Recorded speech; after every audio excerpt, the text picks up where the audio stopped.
ये चूड़ी वाला ये पेन वाला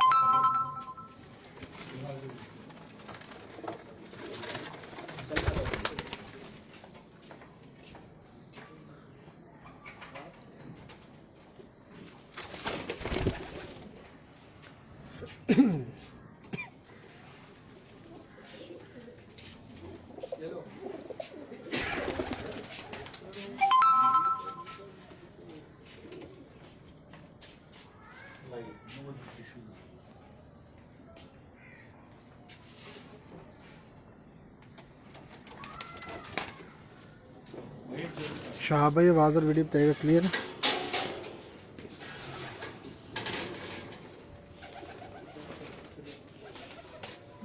ताला लगा हुआ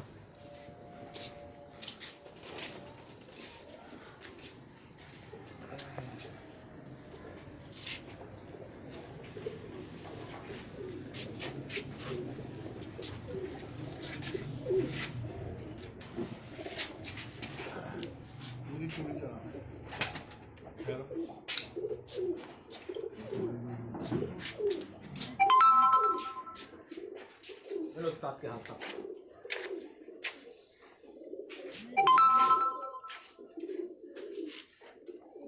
ओके क्लियर। मुझे दे दे दूसरा फोन। नो मैं दिखा दूँ। आप इधर ये ले ले सही वो मैं ले नहीं यहाँ से आप देख लें मुझे को देखो फिर वो बताते रहेंगे फिर उनकी जो ट्रेनिंग यहाँ पे ना क्या कह रहे हो तो सारे देखे दिखाने का नहीं पकड़ के अच्छा दिखाने का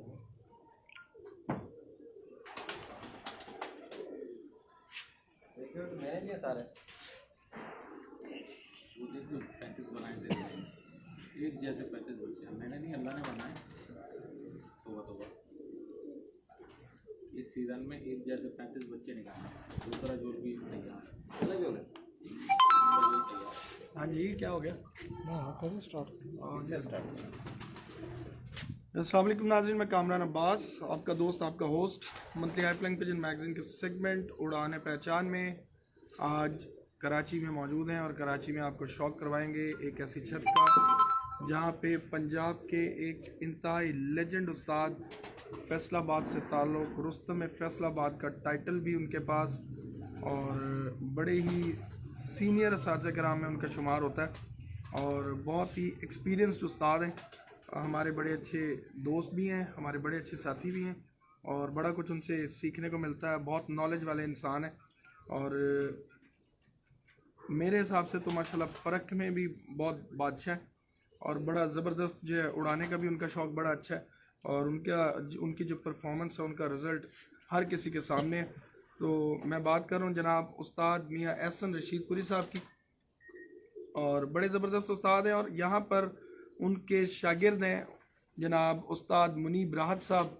तो मेरी बात हुई थी लास्ट उस्ताद मियाँ एहसन रशीदपुरी साहब से, तो मैंने उन्हें कहा था कि जब भी मैं कराची जाऊंगा तो मेरी कोशिश होगी कि मैं उनके पास भी जाऊं, वहां पर जाकर भी शौक़ करूं और देखूं कि वहां के मौसम के मुताबिक जो आपने कबूतर वहां पे जो पेयरिंग की है या जो आपने पेड़ लगाए हैं या जो मुनीब भाई के पास कबूतर आपकी तरफ से गए हुए हैं तो उनका वहाँ पर किस तरह का रिज़ल्ट है। क्योंकि जो एक अभाम है, जो एक गलत फहमी है वो ये कि ये कबूतर उस शहर में उड़ता है, वो कबूतर उस शहर में उड़ता है। तो उस चीज़ को हमने जो ये देखना था और उसके लिए हम यहाँ पर आए। तो जब हम यहाँ पर आए तो रास्ते में उस्ताद वज़ीर बलोच साहब और उस्ताद गफ़ार बलोच साहब हमारे साथ ही थे। उस्ताद मीर सलीम साहब भी रात मेरे साथ थे। जब मैंने उन्हें प्लान बताया तो हर किसी से यही सुनने को मिला कि जी बड़ी अच्छी परफॉर्मेंस रही है मुनीब भाई की। तो रास्ते में उस्ताद गफ़ार बलोच साहब भी बड़ी तारीफ़ कर रहे थे कि जी बहुत अच्छी परफॉर्मेंस है उनकी। तो हम मुनीब भाई से भी बात करेंगे और साथ साथ वो कबूतर भी आपको दिखाएंगे जो कि उस्ताद मियाँ एहसन रशीदपुरी साहब की तरफ से आए हुए हैं या उस्ताद मुनीब राहत साहब के पास जो मौजूद थे उनमें किस तरह से पेयरिंग हुई और क्या रिज़ल्ट रहा। तो सबसे पहले चलते हैं उस्ताद मुनीब राहत साहब की तरफ। अस्सलाम वालेकुम सर। वालेकुम अस्सलाम। कैसे हैं आप? अल्लाह का शुक्र है, ठीक ठाक है।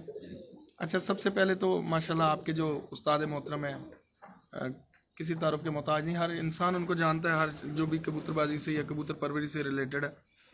तो क्या कहना चाहेंगे कि जब से आप उनके शागिर्द हुए कोई चेंज आपको नज़र आया है? क्योंकि शौक तो ऑब्वियसली ये आपको शुरू से ही होगा।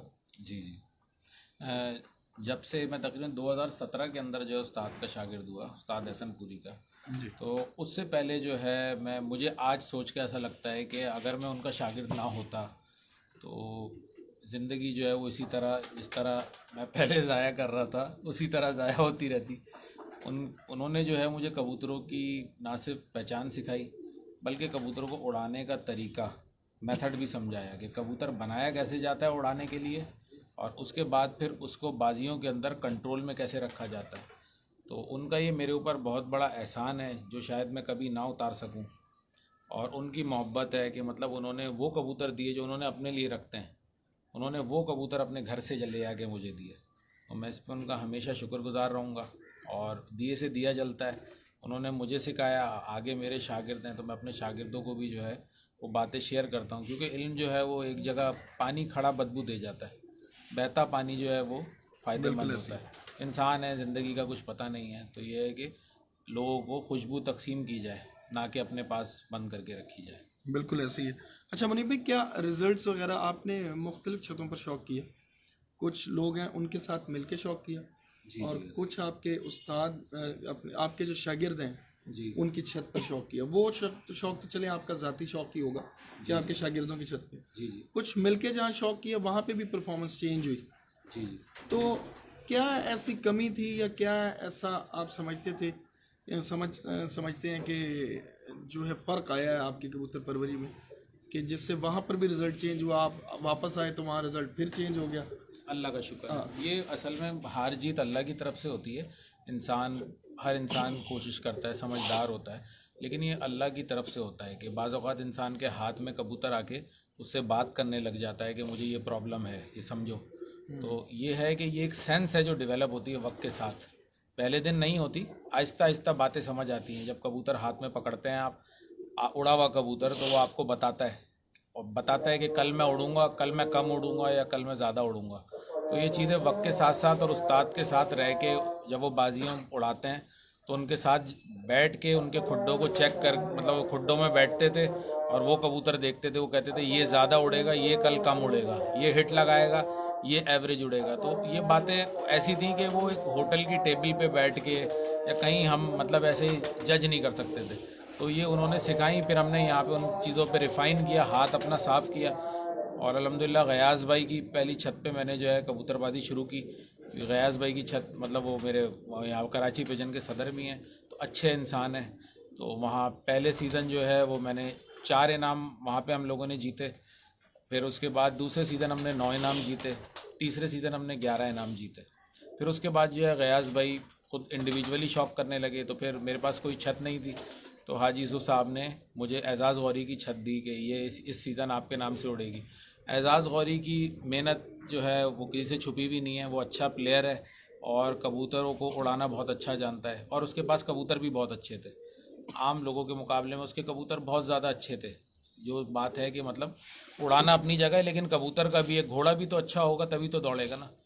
तो उसने तो माशाल्लाह फिर कमाल ही हुआ उस सीज़न, तो 80 घंटे 13 मिनट बने जो कराची की तारीख़ में नहीं थे। सुना है कि इससे पहले एक मरतबा कोई बने थे इससे ऊपर के घंटे, लेकिन उस वक्त कोई कबूतरों में काबली का और पट्टी वालों का वो स्टैंडर्ड फिक्स नहीं था और रात की टाइम की लिमिट नहीं थी। तो लेकिन ये लिमिट में बैठे थे तो ये माशाल्लाह से अच्छा रिकॉर्ड हुआ।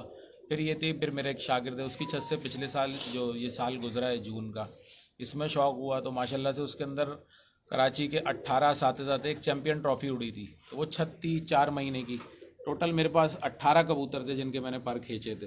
तो उनमें से फाइनली मेरे पास 11 बचे थे, पहली बाजी भी 2 चले गए थे, फिर 9 ही कबूतर थे। तो उनसे माशाल्लाह से ये है कि 7 परवाज़ों में मैंने 329 घंटे बनाए और उस्तादों के अंदर चौथे नंबर पे आया। तो ये अल्लाह का करम है और मेरे वालिदैन की दुआएं और मेरे उस्ताद की दुआ है और मेरे जो टीम थी, क्योंकि बात यह है कि इंसान अकेला कुछ भी नहीं कर सकता, तो मेरे साथ जो मेरे दोस्त थे उन सब का बहुत कंट्रीब्यूशन है।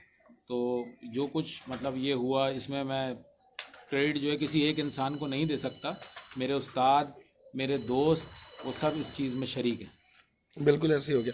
अच्छा मुनीब भाई, ये बातें तो हो गई, ये जो कबूतर अभी हमारे पास हैं, ये कबूतर जहाँ तक हमें झलक दे रहे हैं, ये वहीं की झलक दे रहे हैं, पंजाब की, मैं आ रहा हूँ 5 मिनट। पंजाब की और आपके उस्ताद की। जी जी। तो क्या ज़्यादातर कबूतर आपके पास वहीं से आए हैं या आपने अपने कबूतरों से भी रिजल्ट लिया है उसके बाद? नहीं, मेरे पास कोई भी कबूतर मेरा अपना नहीं है। मैंने सारे जो भी कबूतर लिए वो मेरे उस्ताद से, मतलब उस्ताद एहसनपुरी के यहाँ से वही कबूतर लिए जो कुछ मेरे पास पहले थे। तो जब मैंने जैसे जैसे शनाख्त सीखी तो मुझे पता चला कि ये कबूतर इतने अच्छे नहीं हैं, तो मैं हटाता गया। मैंने 300 कबूतर हटाया तकरीबन। अब मेरे पास तकरीबन कोई 100 कबूतर है पेयरिंग में सिर्फ।